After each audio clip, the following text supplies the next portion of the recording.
Professor, e queria falar agora com vocês sobre o PL das fake news. A gente acompanhou aí que o governo está estudando um sistema com suporte administrativo da Controladoria Geral da União para o monitoramento das novas regras para as plataformas de internet nesse projeto de lei das fake news. Com isso, então, não teria aí uma entidade autônoma de regulação criada pelo Executivo, que foi alvo de críticas parlamentares, apontando aí como um dos impasses para a tramitação dessa proposta na Câmara dos Deputados. Queria entender com você, Josias, então, como que seria esse sistema e qual que seria o papel da controladoria dentro disso tudo. Natália, esse projeto de lei que regula as redes sociais, que coíbe a disseminação de informações falsas, ele estacionou numa encruzilhada. Nessa encruzilhada, uma necessidade urgente, que é a imposição de obrigações às plataformas de internet, cruza com uma lacuna que é dura de roer, que é a ausência de um órgão responsável por acompanhar e fazer cumprir as novas exigências previstas na proposta. Então, o governo sugere, nessa penúltima novidade, a criação de um comitê com representantes dos três poderes e suporte da Controladoria Geral da União. É improvável que essa formulação desate o nó que impede esse projeto de avançar. Formou-se ali nos subterrâneos do Congresso uma aliança entre as empresas gigantes de tecnologia e os bolsonaristas.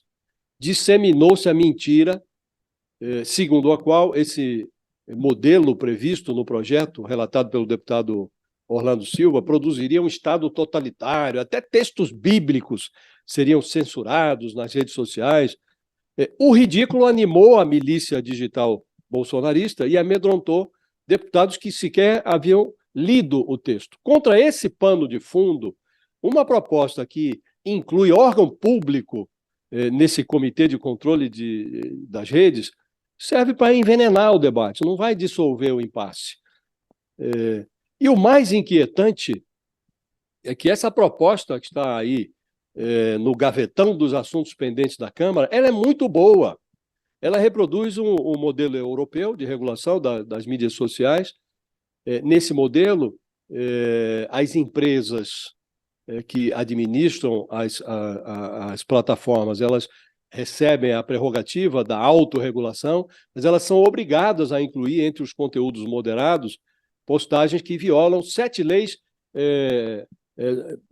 sobre temas que são incontroversos no Brasil: racismo, violência contra a mulher, terrorismo, golpe de Estado, crimes contra a infância, a indução à mutilação e suicídio, e também crimes de infrações na área sanitária. E a cada 6 meses as plataformas teriam que submeter esse monitoramento à auditoria independente e divulgar um relatório. Nesse ponto é que entra o órgão regulador.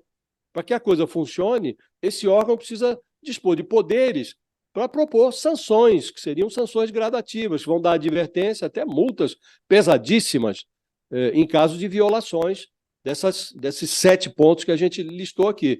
Então, no Brasil pós-Bolsonaro, isso virou gênero de primeiríssima necessidade. O Brasil precisa de uma lei como essa. Agora, num cenário ideal, essa autoridade regulatória precisaria ser autônoma, desvinculada do Estado.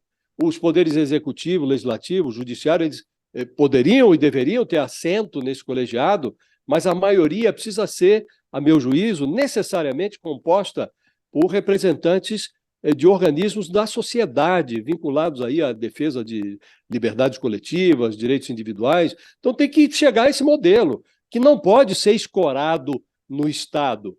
Esse é o ponto. E aqui você incluir a CGU na equação, a meu ver, não vai desatar o nó. Pelo que eu estou vendo aqui na reportagem, inclusive parece que o texto, de acordo com o relator da proposta, já está praticamente pronto e que o único tema em aberto, então, é a definição aí da estrutura regulatória. Professor, eu sei que você está com um horário mega apertado, se quiser, então, só amarrar o assunto para a gente encerrar por aqui, como é que você vê, então, essa discussão da PL das fake news? Se eu entendi bem a crítica, um dos nós que se colocou nessa mais recente discussão sobre o PL tinha a ver com a criação de uma agência específica para lidar com, né, a regulação de notícias nas redes.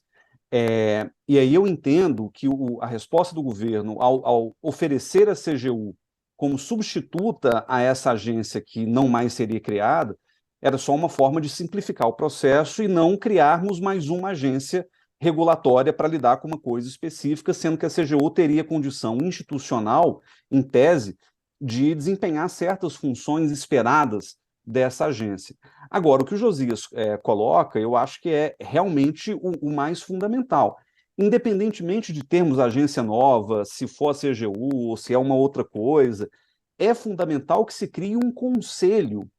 E, olha, se tem alguma coisa que deu certo, de alguma forma, dos 2 primeiros governos Lula para cá, foi o estabelecimento de conselhos em determinadas áreas sensíveis de políticas públicas, na saúde, na educação, enfim, foram conselhos criados ali numa espécie de democracia participativa, defendida pelo PT e pelo governo Lula, e muitos deram certo. Eu acho que é importante a gente pensar nesse conselho, como o Josias comentou, colocando a sociedade civil como protagonista desse processo, porque, no fim das contas, a gente está falando de uma dimensão de política pública, sobretudo no nível regulatório, que não se resolverá meramente pela lei, né? Não se trata de aplicação de lei propriamente dita, ou unicamente, porque existe um certo grau discricionário para se julgar o tipo de fake news que está sendo veiculado, os impactos potenciais dessa fake news, né, desse conjunto de fake news